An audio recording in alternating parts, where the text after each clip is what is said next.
Welcome to SaaS-Story in the Making, the podcast that features the people who made the software world what it is today and the leaders who are shaping the future of technology. Here's your host, Matt Wallach. Okay, I have some questions for you today. I want to know, have you dialed in your digital marketing? And how do you go from 0 to 100,000 subscribers? Or better yet, how do you go from 0 to 1,000? Maybe that's even harder. And how do you even stay profitable while you're scaling?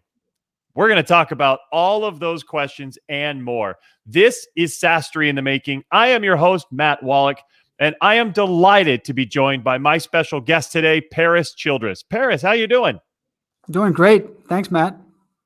Absolutely. Let me tell everybody about you, Paris, because you got a great background. You're doing some awesome things. Paris is the CEO and founder of Hop Online. They offer growth and performance-oriented digital marketing solutions to high-growth SaaS companies around the world. That's awesome because I know we have a lot of SaaS company leaders and founders listening to the show, so they're going to learn a lot today. Paris also is the managing partner of Tribal Worldwide Sophia. So he definitely understands how to make things grow, how to get the businesses energized. I'm super excited to talk to him. So once again, Paris, thank you for coming on the show. My pleasure, Matt. Thanks for having me. Absolutely. So tell me, what's going on with you and Hop Online lately, and what's coming up? Well, things are exciting these days at Hop Online. We're based in Sofia, Bulgaria, although most of our clients are outside international US and Europe and some in India and Asia. We've been growing at a pretty good clip. So our team is growing. We're now at 40 people here. Wow. And so it's fun. It's an exciting phase for us right now. That's awesome. I love that growth phase. So much fun. I've had a lot of fun in my startups doing the same. But let me go back. What gave you the idea to start Hop Online? How'd that come about? Well, I founded the company in 2009, and it was one of these stories that accidental agency, let's say, because I didn't necessarily intend to start an agency when we got things started. But when the first consulting client asked me for an invoice, and I said, wait, does that mean that I need to give you, that I have to have a company for that? And he said, yeah. So then I rushed out. We got a name. My wife actually thought of the name Hop Online, and she still reminds me of that to this day. Of course. We just got it registered so we could get that first invoice out. And then the next thing you know, we were hiring the first employee, the second employee, and things kept building. So that was really how things got started. And it wasn't until about maybe 2 years ago, Matt, that we decided that the work we enjoy most is SaaS marketing. We just love the SaaS space. And we decided that we're really going to now focus on this vertical, try to get even better at it, and try to really exclusively work with SaaS companies that are looking for high growth. I love it. And SaaS, what a great market. I'm so glad that you're focused on SaaS. Obviously, that's my focus as well. That's where I've been for 15 years. But I love that it just like happened so quickly for you, that you actually had a client before you even had a company name and a domain. Like, that's amazing. I've run into that with some of my companies as well. It's like, oh, somebody wants to sign up. We need to find a way to get them to sign up. Like, how are we going to make an invoice, and how are we going to get them signed up and get some sort of subscription plan? And some of the early stuff definitely isn't the best. Like, I even created an invoice on Excel just to make sure that I could get something to them. Yeah.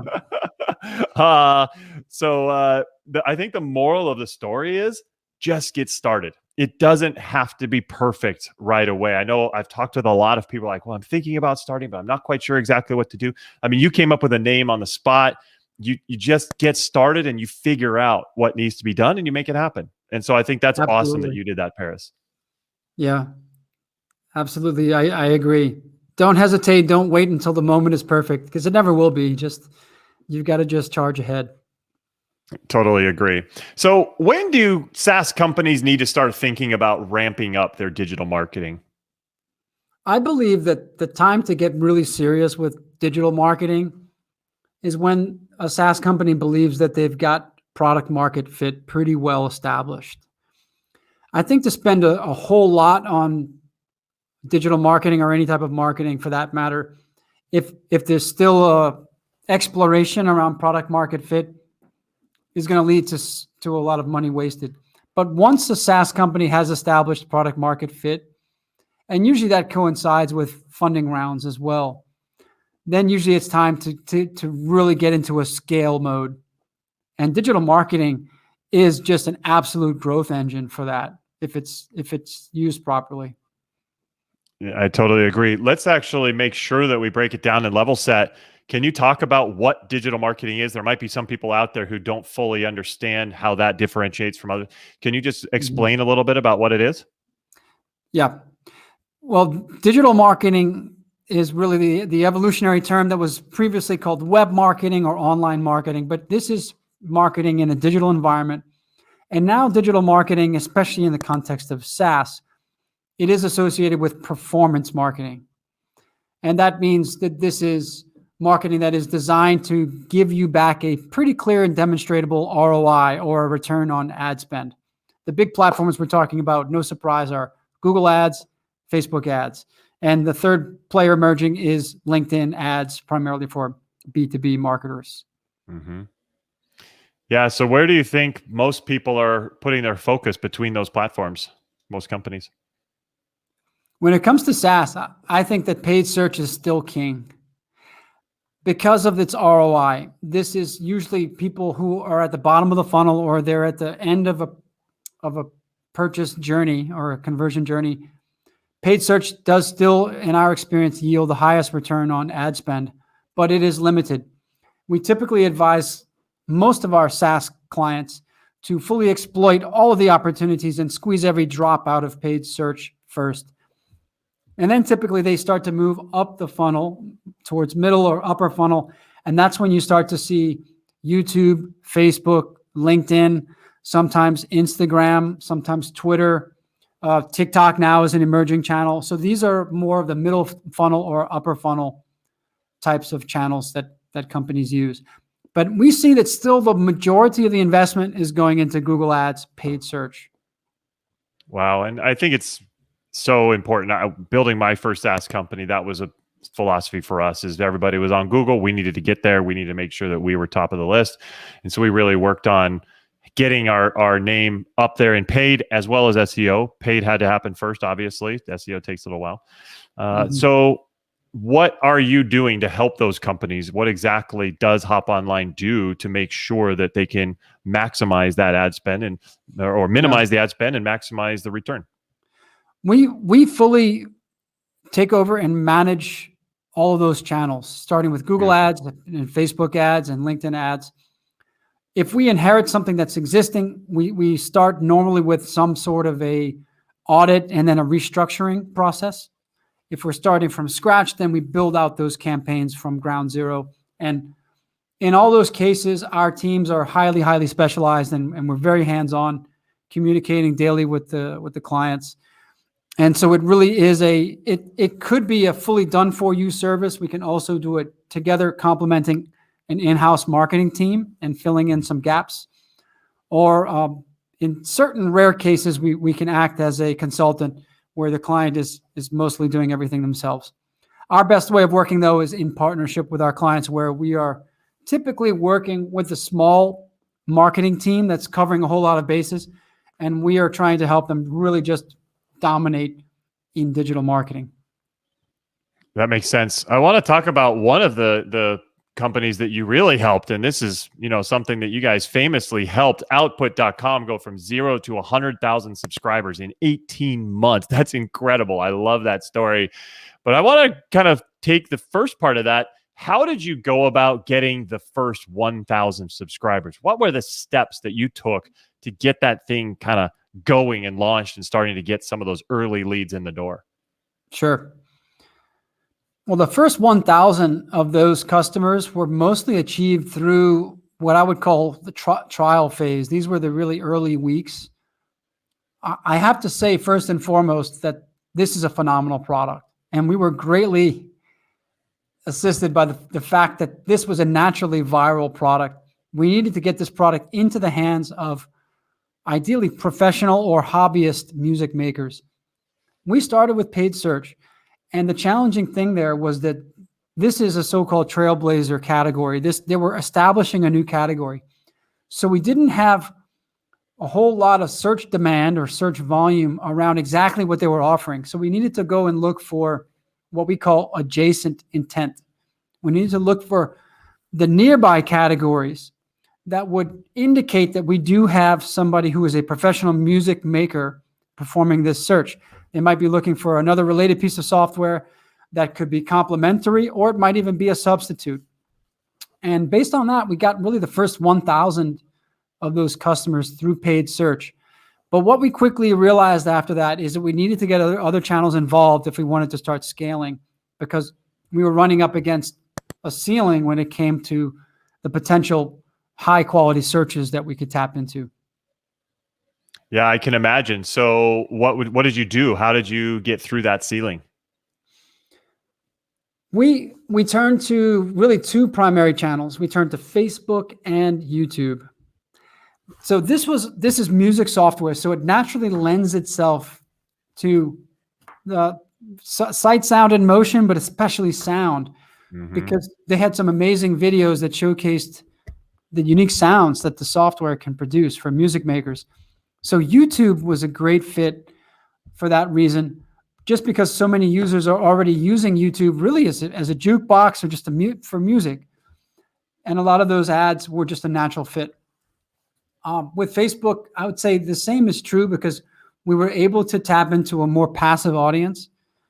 And as people that were not necessarily searching for any type of music software, but they were pro music makers. And as we started to refine those audiences, we really just got in front of a lot of people that were willing to just leave Facebook and take a look at this product. And the combination, when you put together Facebook and YouTube, which are mostly priming the top of the funnel, that resulted in an increase of searches, because we were creating the brand awareness for this new product and this new type of category that was driving people to search for the brand and for the related keywords that they would be exposed to in those awareness ads in YouTube and in Facebook. So by doing upper funnel marketing, we were actually able to grow the bottom of the funnel as well, because searches increased as a result. So I would advise your listeners here not to think about these marketing channels in silos and measure the results just from paid search, just from Facebook, and just from, say, YouTube ads. But consider that a lot of times people will take a journey, and there will be multiple touch points across advertising and even organic types of touch points that are not paid. All that is going to eventually cultivate this demand, and it might result at the end with a conversion from a paid ad, a paid search ad, but you can't give all that credit to the last click. So it has been a constant process of always tweaking and trying to arrive at really the best attribution model across all these channels. I think that's super important what you just said. I mean, they say, it's, ever since anybody ever heard of marketing and advertising, that somebody needs to have an impression 9 times or something, I think, and they have to have seen you or heard of you 9 times on average. So obviously somebody's going to click on the first time, but other people are going to wait 15 to 20 times before they actually engage. So it's amazing that if you have the right strategy, and if you actually see it as a whole strategy and look at it holistically, instead of, oh, let's do this and hopefully then we can do that. But if you actually think of it as a whole, what you're saying you've been able to accomplish for your clients, that feels really amazing. That way you can get the messaging right. That way you can kind of see it as a story. I'm sure that you're doing that with your clients, but we've seen that with us, where somebody comes through us and our paid Facebook ads, and when we first talked to them on our first sales call, we say, well, that's so great that you saw the ad book. They're like, oh, I've been following you for months. I'm like, oh, okay, well, so that was the final straw, not just one thing that was the whole piece. So I completely agree with what you're saying, Paris. Yeah, it really is important, especially in the B2B space. You have to assume that people are going to spend quite a bit of time researching. And there's this concept. We're actually right now doing a 5-part webinar series on a concept called the messy middle, which is a new way to think about the path to purchase online. It really is no longer a linear journey down the traditional marketing funnel, but it's an infinite loop of evaluation and exploration, because consumers have so much access to information now. They're very empowered by that. and they can almost even get stuck in this loop of evaluating different options, exploring new options, expanding the decision set, and then shrinking the decision set. And now we, especially as SaaS marketers, we've got to be available for that. So we've got to be present in all these channels when they're doing all that exploration. And then we also need to use some of these really psychological category, not category, but these types of heuristics that will pull people out of that loop and get them to take action. So these are cognitive biases, basically things like social proof, authority bias, the power of free, the power of showing up. And so this is really a framework that we now try to educate all of our entire audience and especially our clients with.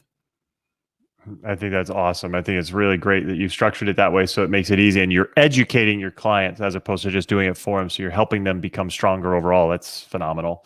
Go ahead. Yeah, no, we absolutely, educating our clients is a major priority for us. The more the clients understand what we do, the more they appreciate the value and the more they can play an active role in their own success. Very true. Very, very true. That's phenomenal. When you start scaling, unit economics can start to get a little crazy. How are you able to stay profitable and keep things moving on the up and up? That's a great question. In the example of output, we have the major KPI here is cost per acquisition, and this is pretty typical for a SaaS business. Mm-hmm. And the CAC, the so-called CAC, customer acquisition cost, is the end all be all. And there's a ratio, and I think a lot of investors are really tuning into this ratio, and that is LTV to CAC. So that implies that, first of all, that you are starting to build an understanding of lifetime value. And then what is the lifetime value divided by the customer acquisition cost? And in many cases, I think now a lot of the VCs are looking for a ratio of somewhere between 2.5 to 1, as high as 3 to 1. And it really depends a little bit on the space, but unit economics are essential. If you just blow through the unit economics, then you're really not proving that you can have a sustainably profitable business at all. You're just proving that you can go out and spend a lot of money and acquire a lot of users. But any investor and anybody who wants to really scale is at some point going to be looking at investment.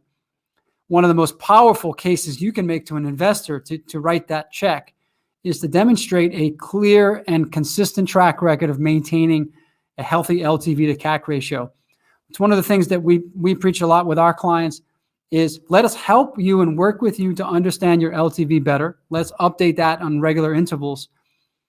And then our objective is to maintain CAC in line with that LTV so that later in the future, you can tell that story to that next investor that's going to help you extend your runway. Yeah, I love it. And the LTV to CAC is huge. I actually coach that to my clients to make sure that they're in line with that. It's a really, really critical ratio because you're right. The VCs, I talk to them, they are absolutely looking at that number. And I would agree. For me, 3 is what I've always heard from everybody. Yeah, 2.5, you might be able to make it work, but really 3 to 1, your LTV to CAC is where it starts. And that's when you can start seeing, okay, if we put $1 in, we're going to get $3 out. So 3 to 1, 4 to 1, 5 to 1. Those are great numbers. Careful going too big on it because actually what you see is if you get to 6, 10, 20, I actually had a client came to me and said, our LTV to CAC's 29 to 1. I'm like, that sounds great. Hold on. Yeah, exactly. That means you need to feed the machine. Now you have an opportunity to put more money in so you can grow quicker. And once he did that, he was able to scale pretty big. So 3 to 5, somewhere in there is where we want to see it so that you can really start generating. And that's what we talk about when we talk about having a machine. If your marketing is working well and the sales is working well in conjunction, that's the machine that you can really convince an investor saying, look at this, we're at 4 to 1 or whatever. We've got a machine on marketing. It's a great process. We've got a great sales process. Things are coming in. We're converting. We're closing. Do it all over again. That's when things work. Absolutely, Matt. Awesome. So what advice do you have, Paris, for software founders who are getting started and going off on their journey starting out? Well, overall, if there is still at a relatively early stage, I would say I'm really focused on product market fit and use digital marketing strategically, but in a limited way to establish product market fit. So I think that's the focus of digital marketing in an early stage startup type of a SaaS company. Once you feel like you've really nailed it, then it's time to start thinking about perhaps raising money and going big with digital marketing. And then it becomes a game of scale. So it's very important, I think, for SaaS founders to recognize where they are in that journey and understand we're going to first maybe use digital marketing to try to get critical feedback and really establish product market fit and be very confident that we've got the right product for the right audiences and personas. And then after that, let's see how much we can then scale it once we've got product market fit. That's beautiful. I think that's great advice, and I couldn't agree more. This has been awesome, Paris. I really appreciate you coming on the show. Once again, we've been talking with Paris Childress from Hop Online, and he does some great stuff. Their company does some great stuff for SaaS companies. So, Paris, where can people learn more about you and Hop Online? They can visit us at hop.online. That's our URL. Very cool. You can also feel free to look for me on LinkedIn and connect, and just mention that maybe you heard this episode, and I'd be happy to connect with you on LinkedIn. Awesome. Thank you for that. We'll make sure to put that in the show notes for those of you listening on the podcast, and down below for those of you on the web watching this. But thank you very much for everybody coming out. Paris, once again, thanks for coming on the show. Thank you too, Matt. I really enjoyed it. Likewise. And for all of you out there, please be sure to like and subscribe. It would really help us grow the show so we can bring you more awesome guests like Paris, sharing exactly how to do what you need to do to grow your SaaS business. So give us a subscribe, give us a rating, give us a like, whatever you can do to help out. We will continue to bring you awesome content with awesome creators and innovators. Thank you for coming this time. We will see you next time. Take care.